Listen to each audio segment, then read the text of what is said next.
good morning po. No, magandang umaga po sa inyo. Happy blessed Sunday po sa inyong lahat. No. Nandito po ako sa Santo Niño, May Kawayan. Or what, hindi ko alam kung Bulacan po ito. No. Kaya po kami nandito. Una-una kasama ko si Paring Aga. Sinama ko ni Paring Aga eh. Tsaka ni Jello.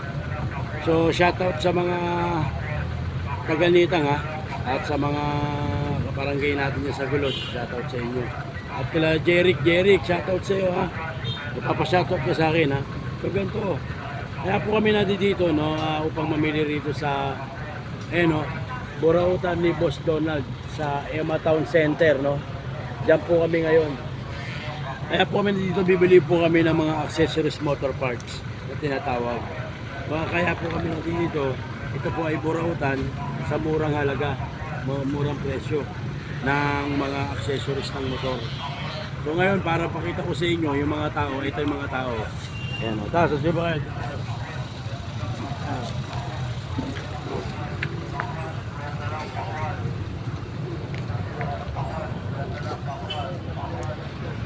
Katulad niya ito, yung mga accessories.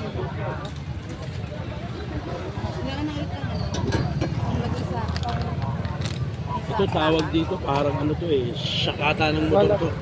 No, ng mga habal-habal pag ginagamit ito. Tapos ikot pa po tayo dito. Yung mga tao po na yan po ay mga manimir rito. Sila po ay nanggaling pa sa mga, galing po sila sa Pampanga, Marikina, halo-halo po eh. Galing Tanay, galing Nubali. Kami po mga taga Nubali, sana dito po kami para mamili ng mga motor. Ito ba? Ito alat ko.